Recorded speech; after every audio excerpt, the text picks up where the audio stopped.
እንደምን አመሻችሁ። ከኢትዮጵያ ብሮድካስቲንግ ኮርፖሬሽን የምሽቱን ኢቲቪ ዜና 57 ይዘን ቀርበናል። እስከ ምሽቱ 3 ሰዓት ገደማ በ3 ምዕራፍ ተከፋፍሎ በቀጥታ ወደ እናንተ የሚሰራጭ ይሆናል። ምርጫችሁን የኢትዮጵያ ቴሌቪዥን ስላደረጋችሁ እናመሰግናለን። የምናስቀድመው አርዕስተ ዜናውን ነው።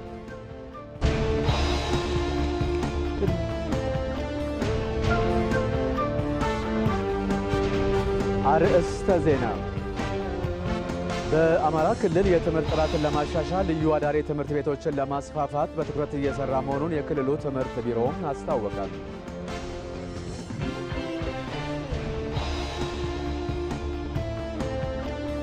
ታላቁ የኢትዮጵያ ህዳሴ ግድብ ኢትዮጵያ የዲፕሎማሲ ጫናዎችን ድል ያደረገችበት መሆኑን በኢቲቪ ዳጉ የቀጥታ ስርጭት ውይይት ላይ የተሳተፉ ምሁራን ተናገሩ።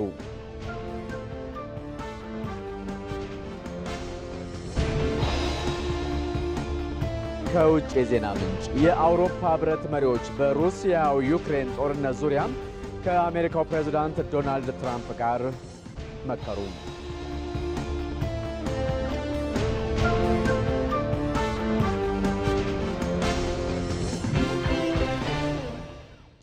አብራችሁን ሆኑ።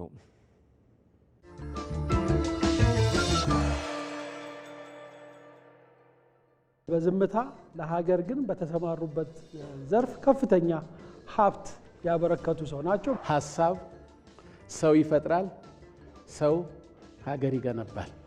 የሚወለደው ልጄ ወንድ ነው፣ በሙያውም እንዲሆን የምፈልገው ጋዜጠኛና ደራሲ ነው የሚል ማስታወሻ ጽፎ ሲወለድ ይህም ባደራሲ ጨዋላት ገጠር እንደተሰደድኩኝ መጀመሪያ ያደረገው እኔን እረኝነት መላክ ነበር።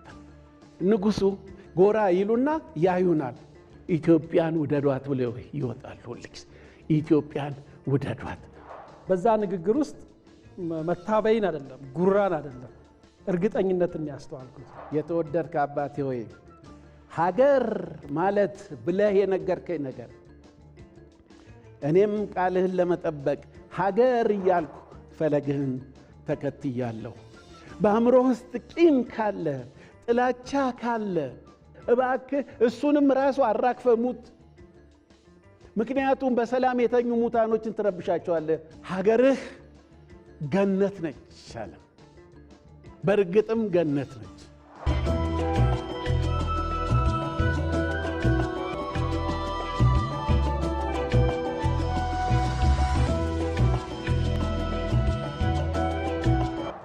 ኢትዮጵያ ዳይ ኢምፒቲ።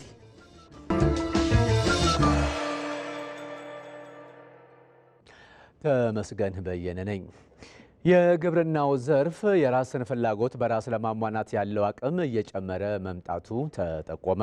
በኢትዮጵያ የምግብ ሽግግር ስርዓት ፕሮግራም ተጨባጭ ለውጦች እየታዩበት ስለመሆኑም ነው የተገለጸው። የምግብ ሽግግር ስርዓት ፕሮግራም አካል የሆነው የሌማት ትሩፋት የምግብ ዋስትና ለማረጋገጥ በሚሰሩ ስራዎች አስተዋጽኦ እያበረከተ ስለመሆኑም ተነስቷል።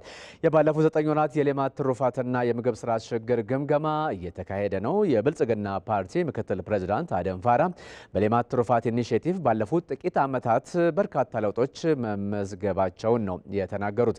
ይህንን የተናገሩት ደግሞ በዓመታዊው የሌማት ትሩፋት መርሃ ግብርና ተያያዥ ስርዓተ ምግብ አፈጻጸም ላይ ለመምከር በጅማ ከተማ በተደረገ ስብሰባ ላይ ነው።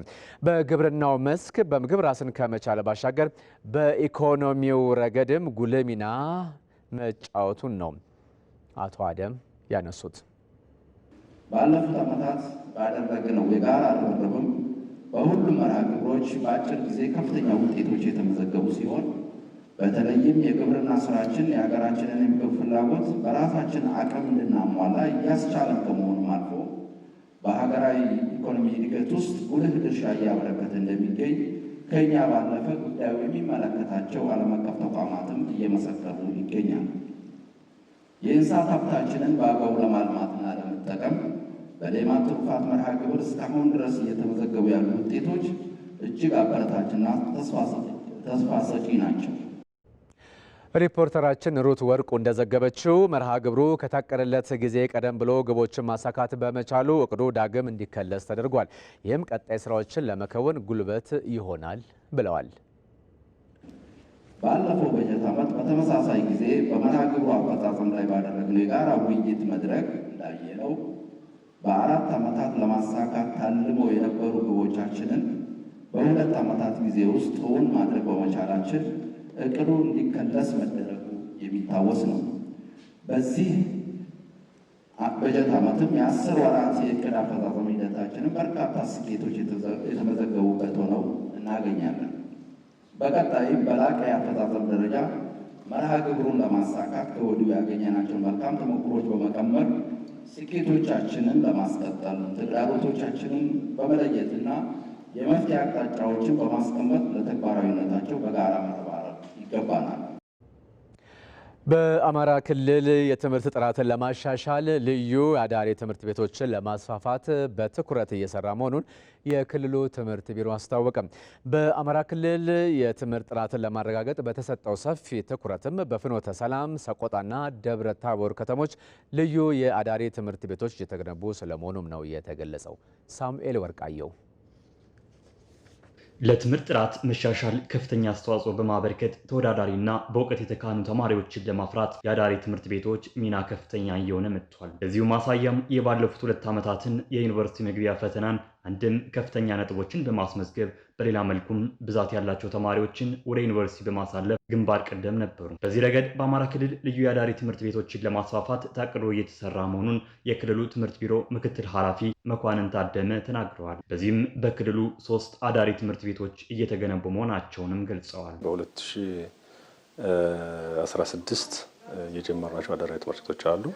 እነዚህ አዳሪ ትምህርት ቤቶች ወደዚህ እንድንገባ ያደረገን ምክንያቱም የተሻሉ ተማሪዎችን እና የተሻለ መምህራን በተሻለ ቦታ መማር ስላለባቸው የክልሉ መንግስት 3 አዳሪ ትምህርት ቤቶችን ለመገንባት አቅዶ በጀት መድቦ ወደ ስራ እንድንገባ ተፈቀደልን።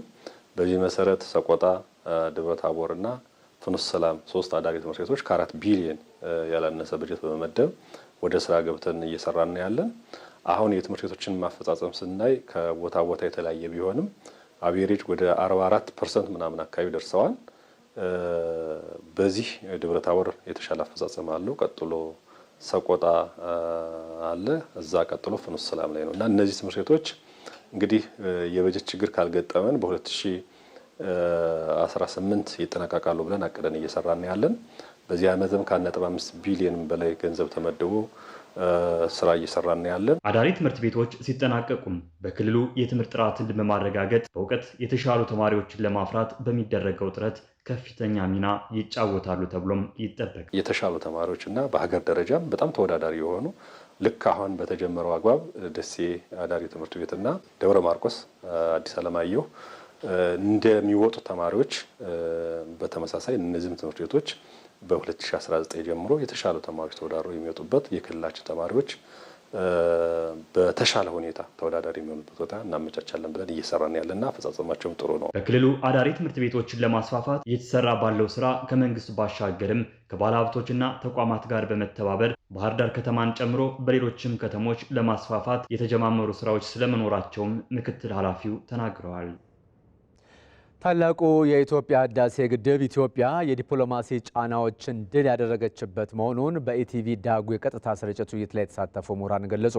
ግድቡ ኢትዮጵያ ከጎረቤት ሀገራት ጋር ያላትን የኢነርጂ ዲፕሎማሲን የሚያጠናክር ስለመሆኑም ምሁራኑ ጠቁመዋል።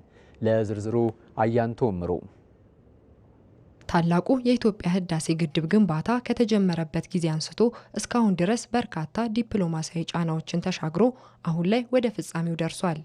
የታላቁ የህዳሴ ግድብ ዲፕሎማሲያዊ ጉዞ በሚል ርዕስ በኢቲቪ ዳጉ የቀጥታ ስርጭት ላይ የተሳተፉ ምሁራን የታላቁ የኢትዮጵያ ህዳሴ ግድብ ኢትዮጵያ ከጎረቤት ሀገራት ጋር ያላትን የኢነርጂ ዲፕሎማሲ የሚያጠናክር መሆኑን ተናግረዋል። የታላቁ የህዳሴ ግድብ ፕሮጀክት ብቻ አይደለም። እንግዲህ ይህን ስናየው ሜጋ ፕሮጀክት ብቻ አይደለም፣ የጂኦፖለቲካል የዲፕሎማሲ መሳሪያም ነው። ታላቁ የህዳሴ ግድብን የኢነርጂ ዲፕሎማሲ የሚመነጨው ኃይል ለማን ነው የሚውለው? ለቀጠና ሀገራት ወይም የተፋሰሱ ሀገራት ተጠቃሚ ይሆኑበታል። አሁን እያየን እንዳለ ነው። ለምሳሌ ከሱዳን፣ ደቡብ ሱዳን፣ ኬንያ እና ጅቡቲ የኢትዮጵያ የታዳሽ ኃይል ወይም ከሃይድሮ ኤሌክትሪክ ኤነርጂ የሚመጡትን ኃይሎች ተጠቃሚ ናቸው። የህዳሴው ግድብ የራሳችንን የተፈጥሮ ሀብት ሳንጠቀም እንደተጠቀምን ቆጥረን የነበርንበትን ምዕራፍ ሽፍት ነው ያደረገው። በህግና በአሰራር ተከልክለን ነበረ። በዓለም አቀፍ ግንኙነታችን ውስጥ የራሳችንን የተፈጥሮ ሀብት መጠቀም የምንችልበትን አግባብ ለመለመን የሄድንበት ርቀት መንቃታችንን ነው የሚያሳየው። በርካታ የዚህን ግድብ የሚበልጡ ሀብቶች አሉን። የሰው የተፈጥሮ ሀብት አለን። እንዴት እንደምንሰራና እንዴት እንደምናለማ ለሰን ሰጥቶናል። ታላቁ ህዳሴ ግድብን አስመልክቶ ኢትዮጵያ የሄደችበት የዲፕሎማሲ ጉዞ ጫናዎች የነበሩበት ቢሆንም ዲፕሎማሲያዊ ድልን የተቀዳጀችበት እንደነበርም ምሁራኑ ገልጸዋል። ኢትዮጵያ የምታነሳው የሊህ የልማት የሉዓላዊነት ጉዳይ ነው። ታችኞች ተፋሰስ ሀገራት ወይም ተገዳዳሪዎቻችን ደግሞ የታሪካዊ መብት፣ እዛ ውስጥ ደግሞ ፖለቲካ አለ። አሁን እንግዲህ ልዩነቱ የሚመጣው እዚህ ጋር ነው። ኢትዮጵያ ሳይንሳዊና ቴክኒካዊ ጉዳዮችን ይዛ መጥታለች። ያንን በዲፕሎማሲያዊ መንገድ በማቅረብ ኢትዮጵያ ይህንን ግድብ ሰርታ የምትጨርስ ከሆነ ሊኖራት የሚችለው የዓለም ላይ ያላት ቅቡልነት ምንና የት መድረስ እንደሚችል የተገመተና የታወቀ ምዕራፍ ስለነበረው የዚህን የህዳሴውን ግድብ የሚመጣውን ውጤት ሳይሆን እንደሆነም የመጀመሪያው ጦርነት የነበረው በህዳሴው ግድብ ኢትዮጵያ የምታመጣውን ቅቡልነት ማስቀረት ነበረ። የታላቁ ህዳሴ ግድብ የቀኝ ግዛት ውልን ሽሮ የጋራ ተጠቃሚነትን ለማረጋገጥ ስኬታማ የድርድር ሂደት ኢትዮጵያ ማካሄዷንም ምሁራኑ አንስተዋል።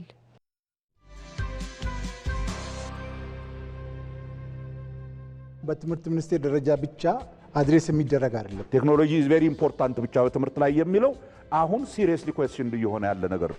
የአጠቃላይ የትምህርት ስርዓታችን ምናልባት ስብራት አለለውም እኔ ብዙ ጊዜ ውድቀት ቢባል የተሻለ ነው። የፖለቲካ አመራሩም ይሁን የአስተዳደር ክፍል ሰራተኞች ይሄ ጉዳይ ይመለከታቸዋል። በገንዘብ የሚገዛና ያለውና የሌለው የሚለያይበት መሆን የለበትም። አሁንም እኔ የማስበው አንዱ ቦታ ላይ መቁረጥ የግድ አስፈልግ። ለምንድን ነው እስከዚህ ድረስ የደረሱት ብለን ካየን እንደዚህ ሲስተማቲክ በሆነ መልክ ሲስተሚክ በሆነ ደረጃ ጠቅላላውን ሲስተሙን በሚመለከት ጥረት ባለመደረጉ ይመስለኛል። የከፍተኛ ትምህርት ተቋም ከትምህርቱ ዓለም ወደ ስራ ዓለም ትራንዚት የሚያደርጉበት አት ዘ ኤንድ ኦፍ ዘ ዴይ ማስተማር ያለብን ማሰብና ሪዝን ማድረግ መቻል። ስለ ትምህርት ጥራት እናወራለን።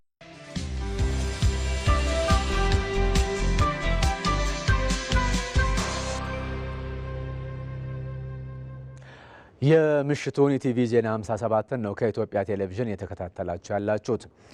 ቱሪዝም እንደ ሀገር ዋነኛ የኢኮኖሚ ምሰሶዎች ተብለው ከተቀመጡ ዘርፎች ውስጥ አንዱ ነው። ለዛሬ በማሳያነት የምናነሳው በደቡብ ኢትዮጵያ ክልል የሚገኘውን የጌዲዮ ማህበረሰብን ይሆናል። ለዘመናት ባህሉን ወጉንና ቅርሱን ተንከባክቦና ጠብቆ በዓለም ቅርስነት ያስመዘገበ ማህበረሰብ ነው። ባልደረባችን አልጋነሽ ተካ በጌዲዮ ዞን በነበራት ቆይታ ዩኔስኮ ከመዘገባቸው 7 የዞኑ ቅርሶች አንዱን በተመለከተ ያዘጋጀችው ዘገባ አለ። እሱን ነው አሁን የምንከታተለው።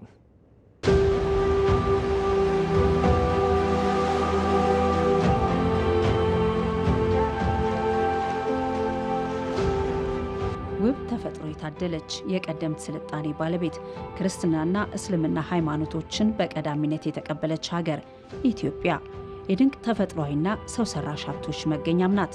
ተፈጥሮ የቸራትን ሀብት በአግባቡ ያለመጠቀሟ እውነት አከራካሪ ባይሆንም ቁጭት በጫሮ ስሜት የተጀመሩት የቱሪዝም ዘርፍ የማነቃቂያ ስራዎችና ውጤታቸው ግን አበጀሽ ኢትዮጵያ የሚያሰኙና ነገን የሚያስናፍቁ ሆነዋል።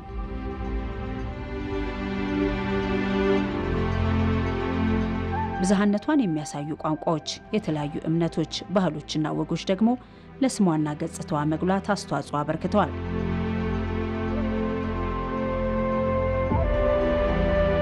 ተፈጥሮ ታሪክና ስብጥሩ ያማረው ባህሏም ትኩረትን ስቦ ዓለም ሀብቶችሽ ሀብቶቼ ናቸው ሲል በክብር መዝገብ ከትቧቸዋል። የላሊበላ ውቅር አብያተ ክርስቲያናትና የሰሜን ተራሮች ብሔራዊ ፓርክን በዓለም ቅርስነት በዩኔስኮ ማስመዝገብ የጀመረችው ኢትዮጵያ ዛሬ ላይ 15 ቅርሶችን አስመዝግባ የአፍሪካ ቁንጮ ሆናለች። ዩኔስኮ የጥያ ትክል ድንጋዮችን በፈረንጆቹ 1980 በዓለም ቅርስነት መዝግቧል። በኢትዮጵያ የዘመን ቀመር መስከረም 2016 ላይ ደግሞ በጌዲዮ ዞን የሚገኙ ትክል ድንጋዮች የጌዲዮ ውብ ባህላዊ መልክዓ ምድር በሚል ተመዝግቧል።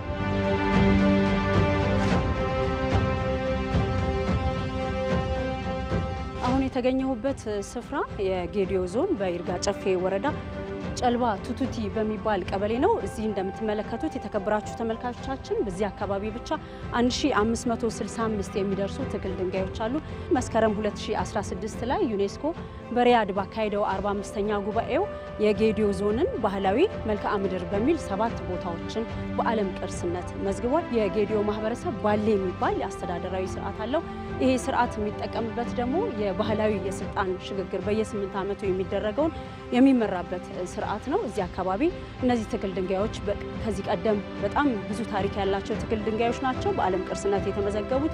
እነሱ ደግሞ የስልጣኔ ምልክት እንዲሁም ደግሞ የጀግንነት ምልክት ሆነው በማህበረሰቡ ዘንድ ተቀባይነት ያገኙ በዩኔስኮ መመዝገቡ ይህንን በዞናችን ውስጥ ያለ ቅርሶች ተጠብቀው እንዲቆዩ ያደረጉ በመጠበቃቸው ራሳቸውን የኮሩበትና ቀጣይ ለልጅ ልጅ ከዚህ በበለጠ ተጠብቆ እንዲቆይ በማህበረሰብ ዘንድ ግንዛቤ የተሰራበትና ራሳቸውንም ይህንን በማየታቸው በዓለም የተሰራ የተጠበቀ ቅርሶች ለዓለም እንዲታወቅና ዓለም መጥቶ እንዲጎበኝ በማድረጉ እጅግ ትልቅ ደስታ አላቸው ማለት ነው። ዘንድ የጌዲዮ ትክል ድንጋዮች በሰው የፊት ገጽታና በሌሎች የሰውነት አካላት ቅርጽ የተሰሩ ናቸው። የተክል ድንጋይ እንግዲህ እንደሚታወቀው በኢስት አፍሪካ ከሚገኙ ከ10 ሺህ በላይ ካሉ የተክል ድንጋዮች ከ6500 በላይ ያሉት ጌዲዮ ውስጥ ነው የሚገኙት።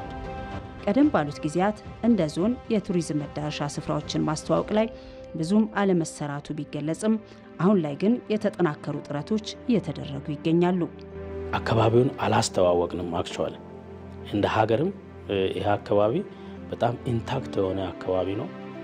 ነገር ግን በማስተዋወቅ ሂደት ላይ ያለው ነገር እጅግ በጣም ዝቅተኛ።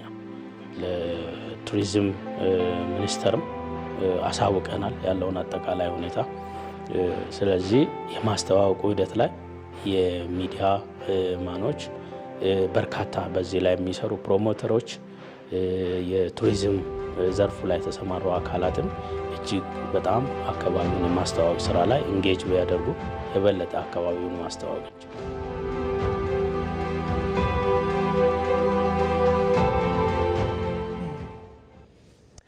እንደ አውሮፓውያኑ አቆጣጠር በ2029 ለሚካሄደው የአፍሪካ እግር ኳስ ዋንጫ ኢትዮጵያ ላቀረበችው የአዘጋጅነት ጥያቄ ከወዲሁ ዝግጅት ማድረግ እንደሚገባ የስፖርት ቤተሰቡ ጠየቀ።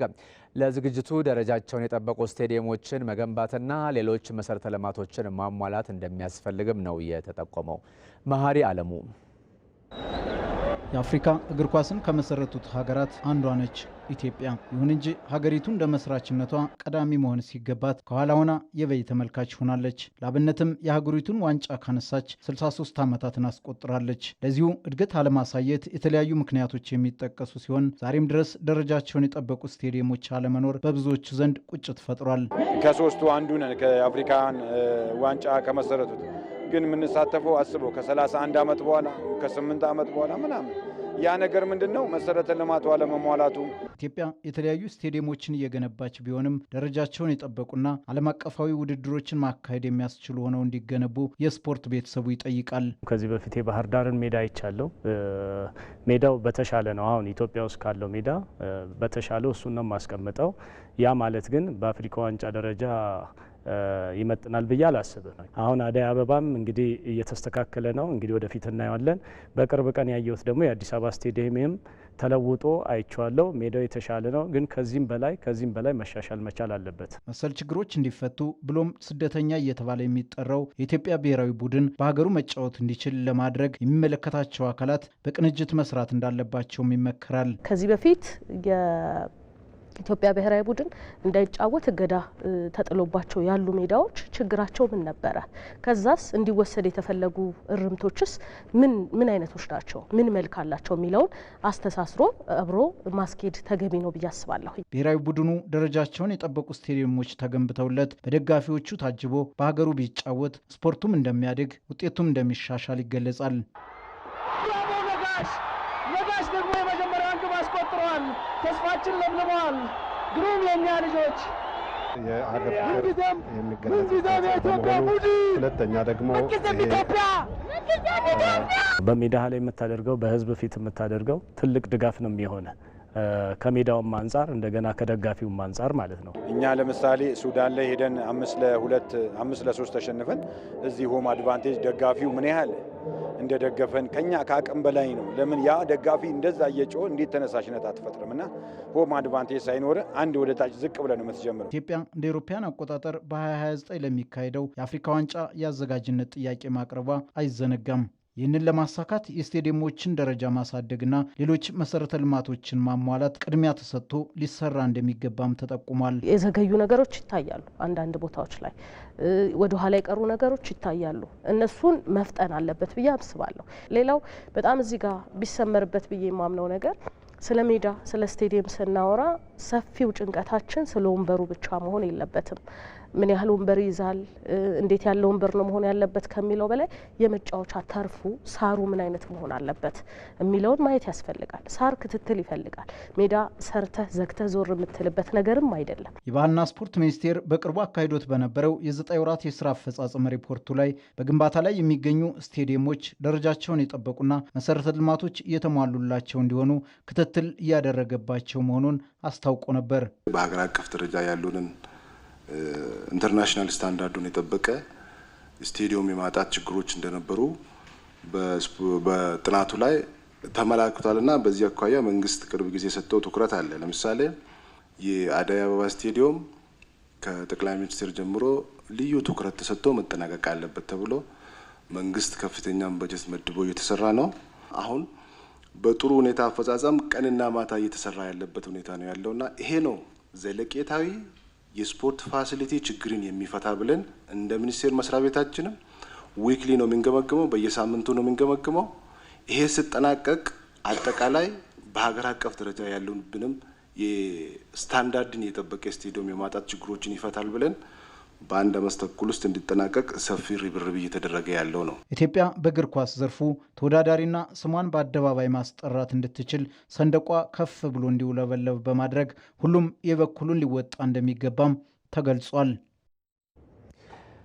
የአትሌቲክስ ስፖርት ማዘውተሪያዎች በበቂ ባለመኖራቸው የተነሳ ሀገርን ውጤት እያሳጣ አትሌቶችንም ለጉዳት እያዳረገ ስለመሆኑ አትሌቶች ተናገሩ።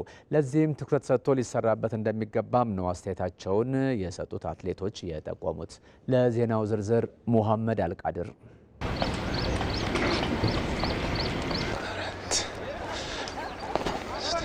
ኢትዮጵያ በአትሌቲክሱ ዘርፍ በየርቀቱ ተምዘግዛጊ አትሌቶችን አሳይታለች። እነዚያ ከዋክብቶቹ ያበሩበትን ትልቁን የስፖርት መስክ ግን የጀግኖች ገድልን እያስቀረ አትሌቲክሱም ሕክምና የሚሻበት ወቅት ላይ ይገኛል። የህመሙ ምልክቶች ደግሞ በኦሎምፒክና በዓለም ሻምፒዮና ላይ የታዩ ውጤቶች ናቸው። የስፖርት መሰረተ ልማት በአትሌቲክሱ የተዘነጋ ስለመሆኑ የአጭር ርቀት አትሌቶች ያስረዳሉ። ባለፉት በተካሄዱት ውድድሮች እንዳያችሁ ትልቁ የኢትዮጵያ ውድድር 54ኛ የኢትዮጵያ ሻምፒዮና በዚህ ግቢ ሲካሄድ በ7 ህመም ነው የተካሄደው። ያ የሆነበት ምክንያት ደግሞ የመማንድ መወዳደሪያው መማንድ ለውድድር ብቁ ባለመሆኑ፣ ይሄ ደግሞ ሊከሰት የቻለው አገሪቷ ውስጥ ባለው የትራክ እጥረት፣ ትሬኒንግም ውድድር የሚሰራው እዚህ ትራክ ላይ ነው። ኦቨርሎድ ይኖራል። አትሌቶች ሁሉም እዚህ ነው የሚሰሩበት፣ ከጥቅም ውጭ ሆኗል ማለት ነው። እንደውም እዚህ አንዳንዴ ነው አሁን ነው መግባት የጀመርነው እንጂ ሱሉልታ ነበር እየሄድን የነበረው። ሱሉልታ ደግሞ ጠዋት ሄደን 8 ሰዓት 7 ሰዓት ነው የምንመጣው። እረፍት አናገኙም። እኛ ብዙ የሚጎሉ ነገሮች አሉ። ለምሳሌ ትራኩን ከውጮቹን አንጻር በጣም የኛ ድንጋይ ነው ማለት ይቻላል። በጣም ከባድ ነው። እንድንሳተፍበት ያደርጋል። ዝናው ያለው ነገር አትሌቲክስ ግዙፍ አትሌቲክስ ስላለን ግን አሁን እንትን መሬት ላይ ያለውን ገብቷል ምናምን ስታዩ ግን እንደምንሰማው ያለ አይደለም። ትኩረት ያንሳል። በተለይ አዲስ አበባ አካባቢ ምናምን የትራክ በጣም ችግር አለ ማለት ነው። እንደምታዩ ነው። ይሄ አሁን አዲስ አበባ አለ የሚባለው ትራክ ይሄ ነው፣ የአካዳሚ ነው። እሱም እንደምታዩ አንድ ቁጥር ራሱ አልቆ ምናምን ዝግ ነው፣ የአገልግሎት እየሰጠ አይደለም። በኦሎምፒክ መድረኮችና በዓለም ሻምፒዮናዎች ላይ የሚያኮራ ድል የምትቀዳጀው ኢትዮጵያ ዛሬ የውጤትም የወጣትም ችግር በማዘውተሪያ እጥረት ሳቢያ ገጥሟታል የሚሉት አትሌቶቹ ይህንን በመተባበር መፍታት የሚገባ ስለመሆኑም ያነሳሉ።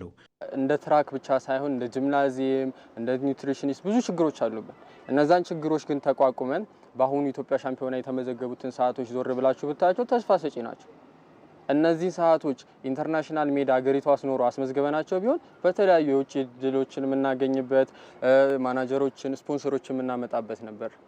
አሁን ትልቁ ችግር ጀማሪ አትሌቶች በጀመሩበት ፍጥነት እያቆሙ ነው ያሉት። የማዘውተሪያ ስፍራ የለም፣ ድጋፍ የላቸውም። ወደፊት እኛን የሚተካ አትሌት መምጣቱ ራሱ ትልቅ ጥያቄ ነው። አትሌቲክስ የአይናችን ብሌን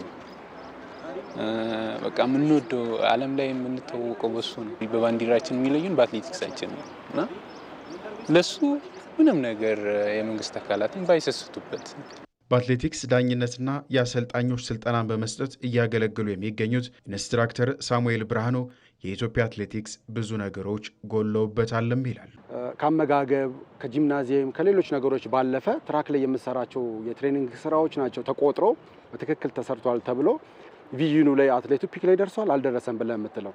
እነዚህ ነገሮች ባልተሟሉለት ሁኔታ አንድ አትሌት ፒክ ላይ ይደርሳል ተብሎ አይታሰብም። ስለዚህ ከዚህ አንጻር እኛ በጣም ብዙ ነገር ጎሎብናል። ኢንስትራክተር ሳሙኤል አትሌቶችን ለጉዳት ሀገርንም ለውጤት ማጣት እየዳረገ ያለው ችግርን መቅረፍ ይደር የማይባል ጉዳይ መሆኑንም ያስረዳሉ። በተለይ ከዚህ ከመስኩለር ኢንጁሪስ ጋር ተያይዞ የሃምስትሪንግ ኬዞች፣ የግሉቲያል ኬዞች ምናምን በአመዛኙ ሲከሰቱ የምትመለከተው እዚህ ቦታ ላይ በጣም አመቺ አይደለም። ባለፉት 3-4 ዓመታት እኛ በጣም ብዙ ልጆቻችን ተጎድተዋል። ለኢትዮጵያ አትሌቲክስ የራሱን የቻለ አንድ ስቴዲየም እኔ ይበዛበታል ብዬ አላስብም። እውነት ለመናገር ከእግር ኳስም ጋራ ከሌላውም ጋራ ጆይንትድ ሆኖ ሳይሆን ልክ ኬንያ ላይ ወይም ሌሎች ሀገራት ከተወዳዳሪ ተፎካካሪዎቻችንን ስትመለከት ዩጋንዳ በአቅሟ ገና በቅርቡ የመጣችው እንኳን በአትሌቲክሱ በጣም በሚገርም ሁኔታ የተሻለ የሚባል ስቴዲየም አላት። ከቅርብ ዓመት ወዲህ በሀገር አቀፍ ደረጃ በአትሌቲክሱ ዘርፍ ላይ በተተኪዎች ላይ እየተሰራ ያለው ስራ መቀዛቀዙ እንዳለ ሆኖ የማዘውተሪያ ስፍራዎች እጥረትና ለአትሌቶቹ ምቹ አለመሆን ውጤታማውን የኢትዮጵያ አትሌቲክስ እየጎዳው ይገኛል። አሁን ሰዓቱ የአየር ሁኔታ ትንበያ መረጃ የምናቀርብበት ነው። ተረኛ አቅራቢዋ ሳምራዊት አበበ ተዘጋጅታ እየጠበቀቻቸው ነው። እንደምን አመሸሽ ሳምራዊት? እንዴት አመሸ? ተመስገን መስገን። ምን አዲስ ነገር አለ ከአየር ሁኔታው ዘንድ? ዝናብ መለስ ቀለስ እያለ ነው አዲስ አበባና ዙሪያ። እሺ፣ አመሰግናለሁ ተመስገን። በዛሬው ውሎ በምዕራብ፣ በደቡብ ምዕራብ፣ በመካከለኛው እንደዚሁም በሰሜን ምዕራብ የሀገራችን አካባቢዎች ላይ የተሻለ የደመና ሽፋን ነበራቸው። ከዚሁም ጋር ተያይዞ በአዲስ አበባና ጎሬ ዝናብ ተመዝግቧል። በነገው ዕለትም በሰሜን ምዕራብ፣ በመካከለኛው፣ በደቡብና በደቡብ ምዕራብ የሀገራችን አካባቢዎች ላይ ጠንካራና የተስፋፋ የደመና ሽፋንና ክምችት ይኖራቸዋል። ከዚሁም ጋር ተያይዞ በምዕራብና መካከለኛው አማራ፣ በምዕራብ ኦሮሚያ፣ በደቡብ ምዕራብ ኢትዮጵያ፣ በሲዳማ፣ በጋምቤላ ክልል ዞኖችና በቤንሻንጉል ጉሙዝ ክልል ዞኖች ላይ በብዙ ቦታዎቻቸው ላይ ከቀላል እስከ መካከለኛ መጠን ያለው ዝናብ ያገኛሉ። በተጨማሪም በደቡብ ምዕራብና በደቡብ የሀገራችን አካባቢዎች ላይ በ24 ሰዓት ውስጥ ከ30 ሚሊ ሜትር በላይ ከባድ መጠን ያለው ዝናብ ይኖራቸዋል። እንግዲህ በነገው ዕለትም በአንዳንድ የሀገራችን ዋና ዋና ከተሞችና የቱሪስት መዳረሻ ስፍራዎች የሚጠበቀውን የአየር ሁኔታ ስንመለከት በወላይታ ሶዶ፣ ባሌ ሮቤ፣ ጅማና ባህር ዳር ቀላል ዝናብ፣ በተመሳሳይ በጋምቤላ ሐዋሳና ጎንደር ቀላል ዝናብ የሚኖር ሲሆን በድሬዳዋ ላሊበላና መተሐራ ደመናማ የአየር ሁኔታ ይኖራል። እንግዲህ በቀጣዮቹ 2 ቀናትም በአዲስ አበባ ቀላል መጠን ያለው ዝናብ የሚኖር ሲሆን በሶስተኛው ቀን ደግሞ ደመናማ የአየር ሁኔታ ታስተናግዳለች። እንግዲህ ለተጨማሪ መረጃ ደግሞ የኢንስቲትዩቱን ድረገጽ በመከታተል በርካታ መረጃዎች ማግኘት ይችላሉ። አመሰግናለሁ ሳምራዊት። እኔም አመሰግናለሁ። ሰላም አምሽ። አሜን። ደህና አምሽ። ኢቲቪ ዜና 57 ምሽት 12 ሰዓት ላይ ጀምሯል። እስከ ምሽቱ 3 ሰዓት ገደማ በ3 ምዕራፍ ተከፋፍሎ ይቀጥላል። ምዕራፍ 1 ላይ ነው አሁን የምንገኘው። ኢትዮጵያ ከፍተኛ መጠን ያለው የቡና ምርት ለውጭ ገበያ በማቅረብ ረገድ ከዘርፉ ከፍተኛ የውጭ ምንዛሬ እያገኘች ትገኛለች። በቡና ኢንቨስትመንት ዘርፍ የተሰማሩ ድርጅቶችም ጥራቱን የጠበቀ ቡና በመላክ ረገድ ገቢውን ከፍ ለማድረግ እየሰሩ ስለመሆናቸው ይናገራሉ። ለዝርዝሩ ብሩክታዊት አስራት። የኢትዮጵያ ምጣኔ ሀብት የጀርባ አጥንት እንደሆነ የሚነገርለት የግብርናው ዘርፍ እድገት በምርትና ምርታማነት ላይ የተመሰረተ ነው። ሀገሪቱ ከፍተኛ የውጭ ምንዛሬ ከምታገኝባቸው ምርቶች መካከል ቀዳሚው የኢትዮጵያ ቡና በአሁኑ ወቅት በሀገር ውስጥና በዓለም አቀፍ ገበያ ተፈላጊነቱ እየጨመረ ይገኛል። ምርቱን ለውጭ ገበያ የሚያቀርቡ ተቋማትን በርክተዋል። በዚህም ለበርካቶች የስራ እድልንም እየፈጠሩ ይገኛሉ። ቡና እያስገባን ያለ ነው ከጅማ አካባቢ፣ ነቀምት፣ ከይርጋ ጨፌ፣ ከሲዳማ አካባቢ ነው የምናስገባው። ከአቅራቢዎች የምንቀበለው ጥሬ ቡና ነው። እዚህ ከገባ በኋላ ያው በደረጃ ነው፣ የራሱ ደረጃ አለው። ያንን ደረጃ ይመጥናሉ የሚለውን ነገር ደግሞ እኛም እዚሁ ላቦራቶሪም ስላለ በላቦራቶሪ ቼክ እናደርጋለን። አሁን በብዛት እኛ ወደ ውጭ የምንልከባቸው ሀገሮች ወደ ኮሪያ፣ ቻይና፣ ጃፓን፣ አረብ ኤምሬት ወደ አረብ ሀገር እና ወደ አሜሪካንም ይላካሉ። የቡናን ጥራት ሊወስኑ የሚችሉ ክላይሜቱ ይወስነዋል። የአየር ንብረቱ፣ አልቲቲዩዱ፣ ሶይሉ እና ቴምፕሬቸሩ። ድርጅቱ እንግዲህ አሁን ከተመሰረተ ኦልሞስት ወደ 8 ወር አካባቢ ነው። በዚህ ሂደት ውስጥ ግን ያው ለአካባቢው ማህበረሰቡም ሆነ ለሌላውም ጥሩ የስራ እድል የፈጠረበት እንትን አለ።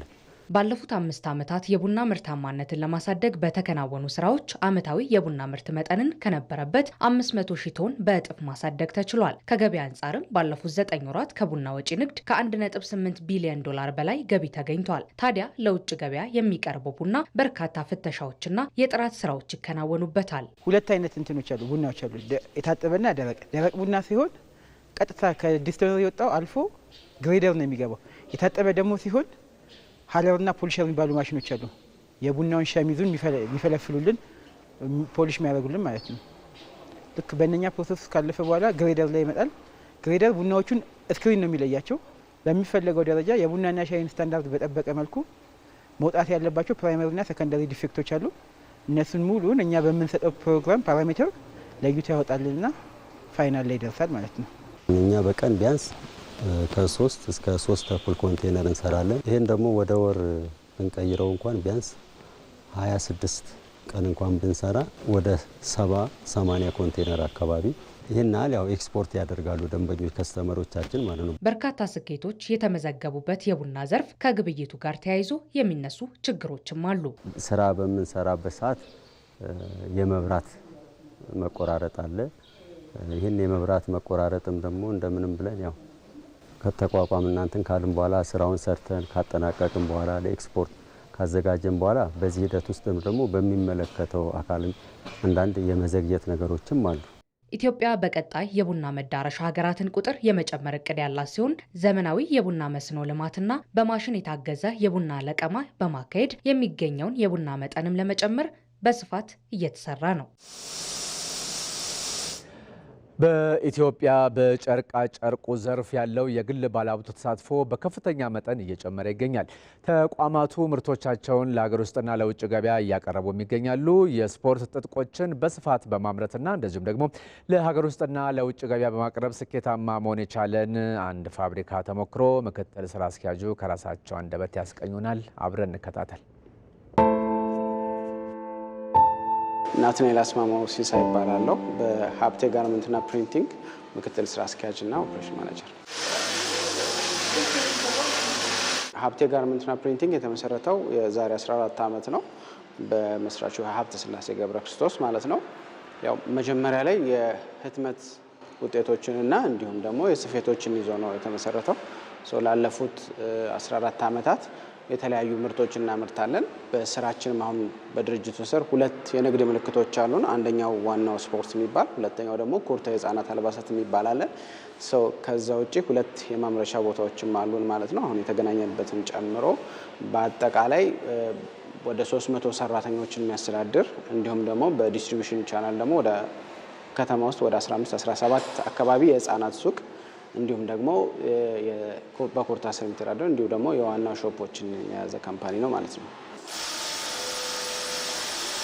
መጀመሪያው በሀገር ውስጥ የሚመረቱ ምርቶች በመሆናቸው ተኪ ምርቶች ናቸው እነዚህ ምርቶች አንድ። ሁለተኛው ደግሞ የቴክኖሎጂም ሽግግር እያደረጉ ነው። ሶስተኛ ደግሞ የስራ እድል ፈጠራ ነው። በአጠቃላይ በእኛ ድርጅቶች ከ300 በላይ ሰራተኞች አሉን። ከዛ ውስጥ ከ90% በላይ የሚሆኑ ሴቶች ናቸው። እንዲሁም ደግሞ ከዩኒቨርሲቲ ተመርቀው የወጡ በተለያዩ የቴክስታይል ሙያ ላይ ያሉ ልጆች አሉ። 40-50 አካባቢ የሚሆኑ ማለት ነው። አፍሪካ ውስጥ ኦልሞስት ከ5-6 ሀገሮች አሉን። ከላይቤሪያ፣ ሴንትራል አፍሪካ፣ ካሜሮን እንዲሁም እዚህ ሳውት ሱዳን ላይ የተወሰነ ደግሞ ወደ ጋና አካባቢ ደንበኞች አሉን ማለት ነው። አፍሪካ ውስጥ ወደ ሰሜን አሜሪካ ላይ ደግሞ አሜሪካ ላይ ራሱ የኢትዮጵያን ፌስቲቫሎች አሉ። እዛ ላይ እንሳተፋለን። የተለያዩ የስፖርት አካዳሚዎችን እኛ ኪት ሰፕላይ እናደርጋለን ማለት ነው። አፍሪካ ውስጥ ለየት የሚለው የመጀመሪያው የኢትዮጵያ ምርት ነው። በስፖርት ናሽናል ቲም እንግዲህ ስፖንሰር አድርገን ኦፊሻል ስፖንሰር ነን የላይቤሪያ ናሽናል ቲም። የላይቤሪያን ናሽናል ቲም ስንይዝም ደግሞ የመጀመሪያው ነን ማለት ነው ከኢትዮጵያ ወጥቶ። ሌላው አውስትራሊያም እንደዚሁ የአካዳሚዎችን እኛ ሰፕላይ እናደርጋለን። እንዲሁም ፌስቲቫሎች በሚዘጋጁ ጊዜ እኛንን ሰፕላይ የምናደርጋቸው። እንዲሁ አውሮፓ ላይ ያሉ አገሮች ላይም ሰፕላይ እናደርጋለን ማለት ነው። ከመጀመሪያው ፕሮሰስ አንስቶ እስከ መጨረሻው ፕሮሰሶች እኛ ራሳችን ኢንሃውስ ስለምናመርተው በጣም የተለየ ከስተማይዜሽን ይሰጣል። ለምሳሌ ከዚህ በፊት የነበሩ ምርቶች ከውጭ የሚገቡ ምርቶች ቢመጡ አንድ ደንበኛ በፈለገው ቀለም፣ በፈለገው አይነት፣ በፈለገው ከለር አይመረትለትም። እኛ ጋር ያንን ማድረግ ይቻላል። ነገር ግን ያንን ሲያደርግ ደግሞ ደንበኛው ይሄ ምንድነው የሚባለው በጣም ውድ የሆነ ዋጋ መክፈል የለበትም። ስለዚህ ያንን በአነስተኛ ዋጋ ከፍተኛ ጥራት ያለው ደንበኛው በፈለገው መጠን ከስተማይዝ ማድረግ የሚችላቸው ወይም መቀየር የሚችላቸውን ፕሮዳክቶች ማምረት ይችላል። ያ ለጤና ቡድኖች ብቻ አይደለም፣ ወይ ደግሞ ዝቅተኛ ላለው ሳይሆን ፕሪሚየር ሊግ ላይ ያሉ ክለቦችም ትልቁ ችግራቸው የነበረው አንዱ እሱ ነበር። አንድ ተጫዋች የሚፈልገውን ትጥቅና ማሊያ በሚፈልገው ሳይዝ በሚፈልገው ከለር ማስመረት አንድ ክለብ በጣም ይቸገር ነበር። ያንን መፍታት የቻለ ልዩነት ማምጣት የሚችሉ ቴክኖሎጂዎችንም ስለምንጠቀም በዛ ምክንያት የኛም ፕሮዳክት የተለየ አድርገዋል ማለት ነው። ኢትዮጵያ ውስጥ በጣም ብዙ ናቸው። ለመጥቀስ እንኳን እንደው ተጫዋቾች እንኳን ባይሆኑ በቅርቡ የጠቅላይ ሚኒስትር ጽህፈት ቤት የካፍ ራት ግብዣ ነበር፣ ኢትዮጵያ ቤድ ያደረገችበት ማለት ነው።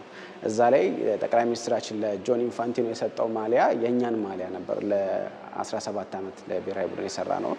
እሱን አንድ መጥቀስ እንችላለን። ኢትዮጵያ ውስጥ እንግዲህ የእኛ ራሳችን የብራንድ አምባሳደሮቻችን ብለን ካስቀመጥናቸው አሁን ሽመልስ በቀለ የኛ ብራንድ አምባሳደር፣ እንዲሁም አሸናፊ ግርማም የኛ ማሊያዎች ይጠቀማሉ። ከዛ ውጪ ትልልቅ ክለቦች ላይ አሁን ወደ 7 የኢትዮጵያ ቲሞች ስለሚጠቀሟቸው እዛ ውስጥ የሚጫወቱ የኢትዮጵያ ፕሪሚየር ሊግ ያሉ ትልልቅ ቲሞች ይጠቀማሉ።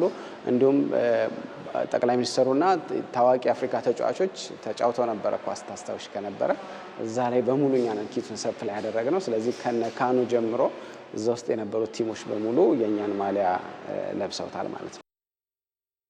ከውጭ የመረጃ ምንጭ የአውሮፓ ህብረት መሪዎች በሩሲያ ዩክሬን ጦርነት ዙሪያ ከአሜሪካው ፕሬዚዳንት ዶናልድ ትራምፕ ጋር መምከራቸው ተሰምቷል። ይህ እንዳለው ነው ፕሬዚዳንት ትራምፕ ከሩሲያ አቻቸው ቭላዲሚር ፑቲን ጋር ዛሬ በስልክ ይወያያሉ ተብሎም እየተጠበቀ ይገኛል። ዝርዝሩን ከወንድወሰን አፈወርቅ። የአሜሪካው ፕሬዝደንት ዶናልድ ትራምፕ በ24 ሰዓታት ውስጥ አስቆመዋል ያሉትን የሩሲያ ዩክሬን ጦርነቱን ሊያስቆሙ ደፋ ቀና እያሉ ነው። በእርግጥ ያ ያሉት ጊዜ አልፏል። እሳቸው የሺዎችን ህይወት የበላ ነው ያሉትን ጦርነት ሊያስቆሙ ዛሬ ከፕሬዝደንት ቭላዲሚር ፑቲን ጋር በስልክ ይመክራሉ ተብሎ ይጠበቃል። እሳቸው ይህንን እቅዳቸውን ይፋ ሲያደርጉ በክሬምሊን ሰዎችም ማረጋገጫ ተገኝቶለታል። የክሬምሊን ቃል አቀባይ የሆኑት ዲሚትሪ ፔስኮቭ ፑቲንና ትራምፕ እንዲነጋገሩ ለማስቻል ዝግጅቶች የተደረጉ መሆኑን አረጋግጠዋል።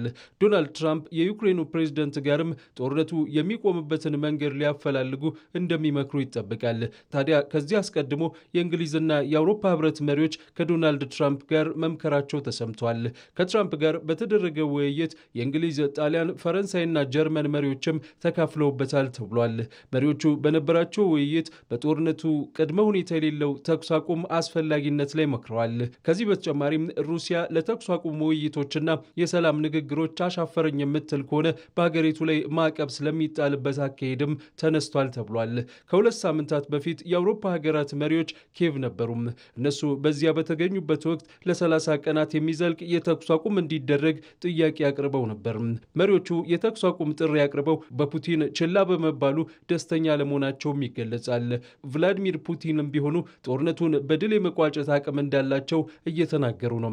እሳቸው ከሩሲያ ቴሌቪዥን ጣቢያ ጋር ቆይታ ሲያደርጉ የጦርነቱ መነሻ የሆኑ ጉዳዮችን የማስወገድ ፍላጎት እንዳላቸው ተናግረዋል።